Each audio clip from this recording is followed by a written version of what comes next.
Anem a fer la roda de premsa de valoració de l'actualitat política per part de la candidatura Unitat Popular Alternativa d'Esquerres. Bàsicament tenim 4 temes per pronunciar-nos-hi, a banda dels que després formuleu en forma de preguntes. El primer de tot és la reunió aparentment secreta o amagada al conjunt de la resta de forces polítiques i dels mitjans de comunicació d'Artur Mas amb Mariano Rajoy, en el que entenem que és bàsicament una porta mai tancada al govern de Convergència i Unió per la negociació amb l'Estat, que ens fa una relativa por que no sigui una porta oberta de forma permanent, però també, a més, un canal preferent de negociació amb l'Estat abans que de compliment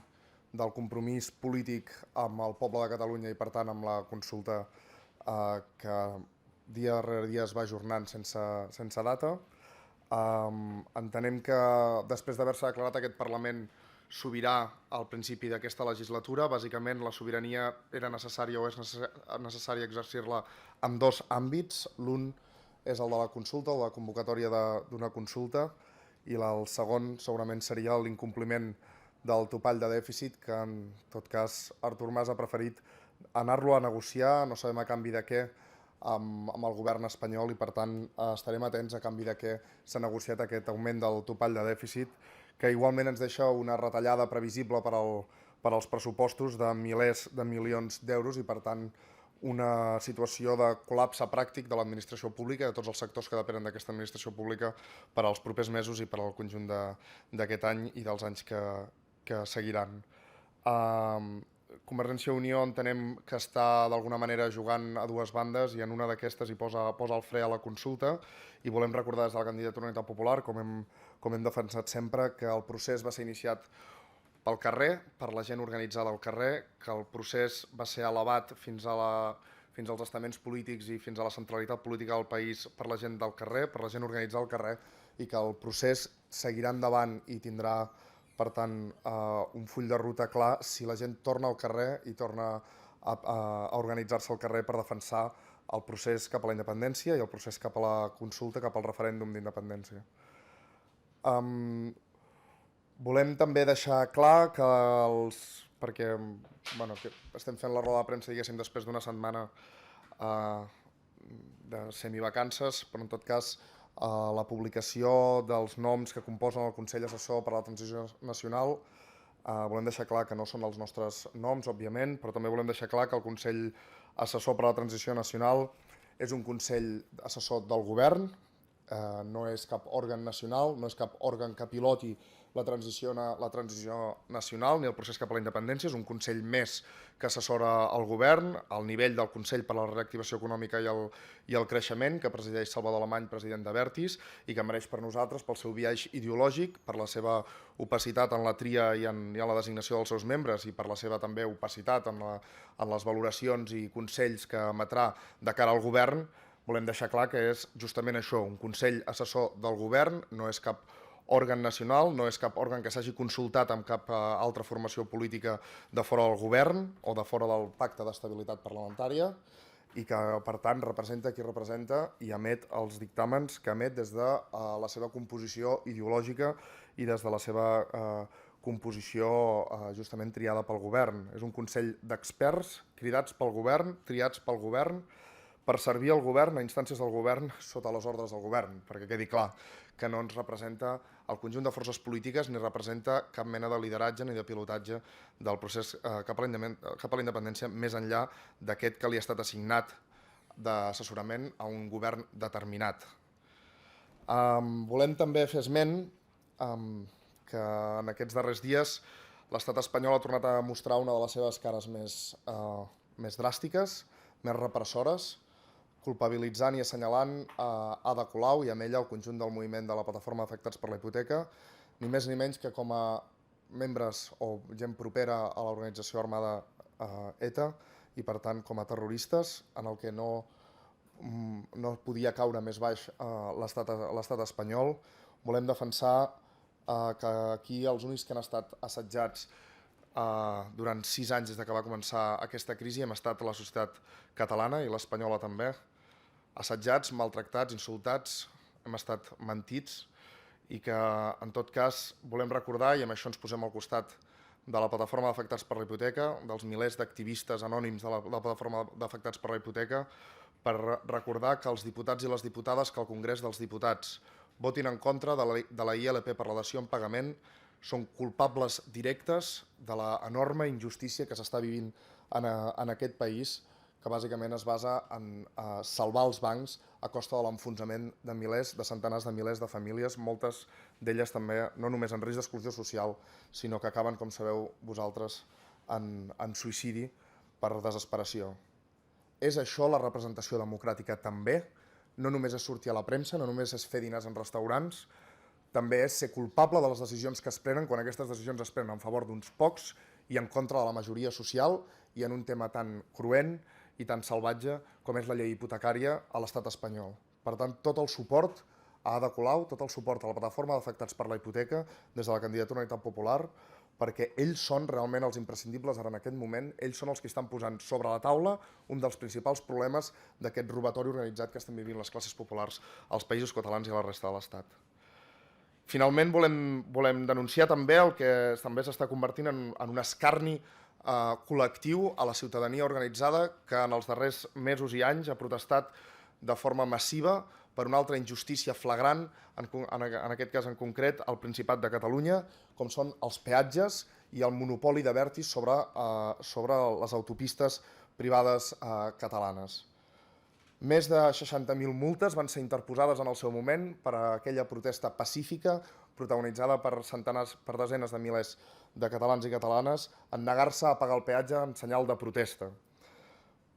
Però la llei que permet cobrar aquestes multes no va entrar en vigor fins a l'1 de gener de 2013 perquè va ser feta ad hoc pel govern per tal d'evitar que aquests episodis es reproduïssin i, per tant, demanem que les multes interposades contra aquestes desenes de milers de catalans i catalanes que van manifestar-se contra el greuge dels peatges a Catalunya, entre els quals regidors i alcaldes de la CUP, siguin retirades aquestes multes i, per tant, no se'ls doni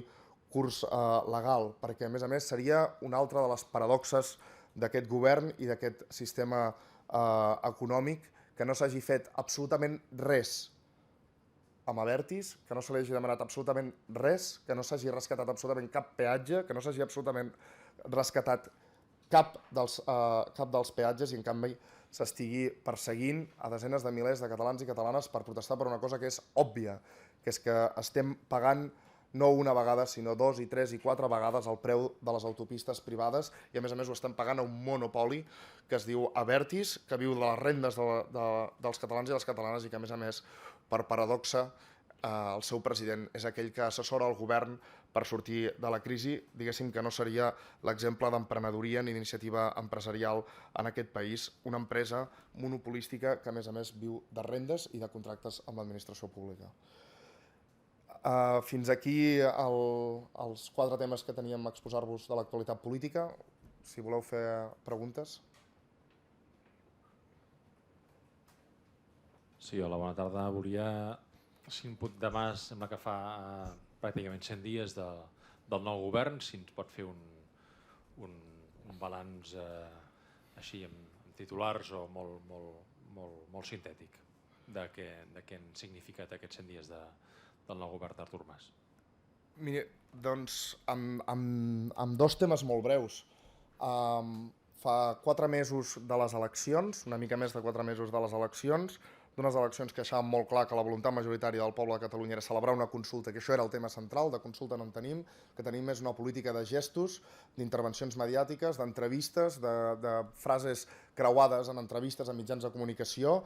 i un ambient enterbolit i confús respecte a allò que fa 4 mesos era evident, clar i central en aquesta societat i en el debat polític d'aquest país, que era la celebració imminent d'una consulta i l'inici d'un procés cap a la independència. En aquest sentit, el govern no sabem a qui juga, però en tot cas no posar les cartes sobre la taula i no posar-les sobretot davant de la seva ciutadania porta a confusió i porta a la desorientació en què bàsicament ens està sotmetent al conjunt de forces polítiques i al conjunt de la societat.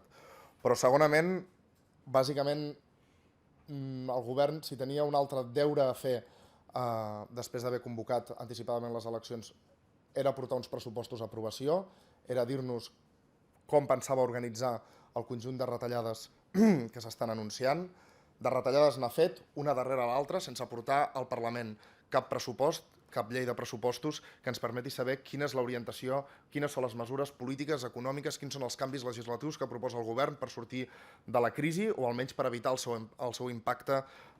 cruel contra les classes populars catalanes. No ha fet res de tot això, en canvi sí que ha sabut aplicar totes les retallades que ha volgut per decret i sense passar pel Parlament. Per tant, això era molt fàcil fer-ho, no calia tenir un govern gaire democràtic per fer-ho, amb un govern de tecnòcrates, com van dir a un parell de rodes de premsa anteriors, amb un govern de tecnòcrates es podia fer exactament el mateix que ha fet aquest govern,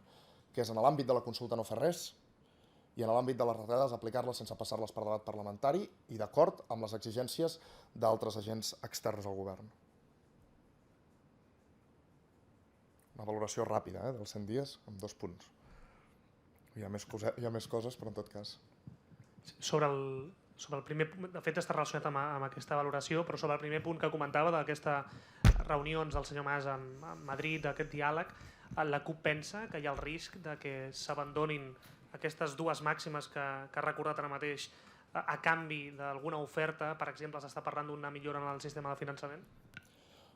Bé, la CUP parteix de la base que només es creu allò que està signat i les passes irreversibles cap al dret a l'autodeterminació, cap a l'exercici efectiu del dret a l'autodeterminació. Nosaltres no formem part del govern, nosaltres no tenim canals preferents ni confiança especial amb un o altre partit, i menys amb el que està al govern i menys amb Convergència i Unió, i ens creiem, sense posar-ho en dubte, si es fan passes irreversibles i negre sobre blanc cap a l'exercici efectiu del dret a l'autodeterminació i, per tant, de la celebració d'una consulta i del procés cap a la independència. Tot allò que siguin posades en escena, gesticulacions davant dels mitjans, retòrica independentista, ens sembla molt bé, pot ser una política de gestos que vagi encarada a convèncer els seus, a convèncer Duran i Lleida, a buscar cohesió interna, però a nosaltres ni ens va ni ens ve. Simplement no entrem a valorar-ho i ni ens ho creiem com a fets. És obvi que, per tant, fins ara el govern no ha fet cap passa irreversible ni ha firmat res negre sobre blanc que ens estigui indicant que en qualsevol moment no pot girar cua i acceptar un altre tipus de tracte amb l'estat espanyol a mig camí entre aquell estat propi, no se sap si independent o no, i l'actual autonomia intervinguda del Principat de Catalunya. És obvi que en qualsevol moment ho pot fer perquè no ha fet cap passa irreversible en aquesta direcció. Hi ha hagut molta gesticulació, hi ha hagut moltes entrevistes, molts cafès a la televisió, però de passes irreversibles cap a la convocatòria d'una consulta, cap a l'establiment dels marcs del conflicte amb l'estat espanyol per a la seva resolució democràtica per via de referèndum o de consulta, no ha fet cap passa irreversible. Ha creat un Consell Assessor, proposat que farà un pacte nacional pel dret de decidir, que encara hem de veure com i quan es fa i en quins termes es gestiona, ha aprovat una consulta que declara al Parlament a efectes retòrics sobirà, efectes retòrics perquè al cap i a la fi no ha exercit encara aquesta sobirania, ni en el tema del dèficit ni en el tema de la consulta. Per tant, fins ara només és retòrica declarativa del Parlament. És a dir, no ha fet cap passa que ens mostri que hi ha una voluntat ferma d'exercir aquest dret a l'autodeterminació. No per això no tenim per què dubtar absolutament de les voluntats del govern, però nosaltres responem, ens creiem i obeïm, diguéssim, a les passes que es fan públiques i irreversibles cap a la voluntat política expressada, en tot cas, això sí, pel govern. Altres coses no ens les creiem i, per tant, la porta és oberta en qualsevol moment, entenem nosaltres, perquè un altre pacte sigui possible entre el govern i l'estat espanyol. I, a més, volem recordar que això ha estat històricament així, que no tenim cap més prova històrica per creure'ns el contrari, és a dir, que a partir d'unes declaracions a la premsa o al Parlament, ara sí que irreversiblement Convergència i Unió està avançant cap a la consulta i cap a la independència. No tenim per què creure'ns-ho nosaltres, està molt bé que s'ho creguin els seus votants, però no nosaltres. I en tot cas les proves històriques hi són i abundoses per no creure'ns que està tot fet i que podem confiar-hi plenament en Convergència i Unió. I volem recordar també que serà, com ho hem dit abans, la força de la gent al carrer i la veu i la pressió del carrer organitzat qui marcarà els tempos i i l'exigència de compliment dels compromisos polítics adquirits per aquest govern i pel pacte d'estabilitat parlamentària format per Convergència i Esquerra Republicana. Ningú altre tindrà la capacitat suficient per pressionar de forma adequada perquè això comencin a ser compromisos irreversibles cap a la convocatòria d'una consulta i cap a la independència del Principat de Catalunya. Una passa irreversible, en aquest sentit, seria fixar la data per la CUP? Home, clar, o sigui, fixar la data i convocar un referèndum no només seria una passa irreversible, sinó seria l'obertura del conflicte democràtic amb l'estat espanyol. Perquè l'estat espanyol tindria dues opcions. O bé respectar la feina, o sigui, respectar la decisió i per tant permetre que es convoqués la consulta, o bé suspendre l'òrgan que l'hagi convocat. Serien les dues úniques opcions i per tant el que s'obriria és un conflicte i també a escala internacional d'ordre democràtic amb l'estat espanyol, que és realment el que la societat catalana està proposant que tard o d'hora s'ha de fer si l'estat espanyol, com és obvi que no farà, no permet que hi hagi una consulta en termes legals dins el seu marc jurídic. Què hauria de fer la Generalitat davant del nou model de finançament que Madrid vol començar a negociar? Què ha de fer la Generalitat? Bueno, clar, quedarà una mica redundant, però la Generalitat el que hauria d'estar fent és en tot cas, amb la consulta convocada, negociar els termes de la sortida de l'estat espanyol i, per tant, dels comptes d'un estat independent. Però, en tot cas, el que hauria d'exigir-se en el marc actual i d'acord amb la urgència de la societat en aquesta crisi és que el dèficit no el marquin ni la Unió Europea ni l'estat espanyol ni molt menys els mercats financers que ens han dut en aquesta crisi i el patiment que estem suportant, sinó que en tot cas el dèficit es permeti que la Generalitat de forma sobirana el situï en les necessitats socials de la seva població, perquè em sembla que és d'ordre absolutament racional i lògic que els dèficits, és a dir, que la comptabilitat financera de l'administració, que en tot cas és l'última parada per a una societat en crisi, els marqui la necessitat social de la seva població i no pas els mercats financers. Em sembla d'absoluta lògica i de drets humans, fins i tot. Em refereixo que si s'obre un període negociador, vostès entenc que volen un pan més enllà i en tot el procés sobiranista, la Generalitat, el govern català, ha d'entrar a negociar aquest model de finançament amb l'estat espanyol mentre encara no es vagi fent el camí sobiranista en els termes que hi hagi? Això ens provoca certament inquietud, i crec que no només a nosaltres sinó al conjunt de la societat catalana que aspirava a poder estar ara mateix ja treballant per una consulta per la independència. Què vol dir mentre es va gestionant, quants anys són? Clar, si el govern té pensat gestionar-ho en 4 o 5 anys, que és el que sembla ser que pels fets, per l'actitud davant de la negociació, potser està intentant procurar o està pensant, si l'ha d'allargar 4 o 5 anys, òbviament haurà de negociar un altre model de finançament amb l'estat espanyol i haurà de negociar a l'alça tot el que pugui, com ha fet històricament des que existeix l'autonomia catalana. Però si la voluntat és de properament convocar una consulta, aquesta negociació passa en un segon terme absolutament.